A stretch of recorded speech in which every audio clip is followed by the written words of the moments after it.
বাংলাদেশ শ্রীলঙ্কার ম্যাচ মানেই যেন অদ্ভুত সব ঘটনা। এই দুই দলের খেলা মাঠে গড়ালেই অদ্ভুত সব ঘটনার সাক্ষী হয় ক্রিকেট বিশ্ব। এবারও তার ব্যতিক্রম হয়নি। বাংলাদেশ বনাম শ্রীলঙ্কার মধ্যকার দ্বিতীয় ওডিআই ম্যাচে ঘটে যায় অদ্ভুত এক ঘটনা, যেখানে আউট না করেই উইকেট পেয়ে যান মেহেদী হাসান মিরাজ, যা দেখে অবাক হয়েছে সবাই।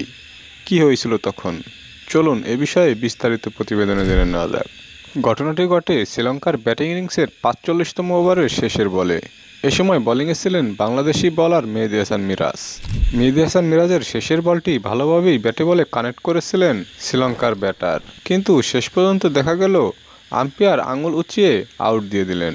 তাই তো কেউ বুঝেই উঠতে পারছিলেন না কি হচ্ছে মাঠে। শেষ পর্যন্ত টিভি রিপ্লাইতে দেখা যায় ব্যাটে বলে কানেক্ট করলেও পাটি তার স্টাম্পে লেগে বেল পড়ে যায়, যে কারণে অনাকাঙ্ক্ষিত আউট হতে হয় শ্রীলঙ্কার ব্যাটারকে। তবে মেহেদী হাসান মিরাজ আউট না করেই উইকেট পেয়ে যান, যে কারণে হতভম্ব হয়েছিলেন সবাই। এভাবেই নতুন এক অদ্ভুত ঘটনার সাক্ষী হয় ক্রিকেট বিশ্ব।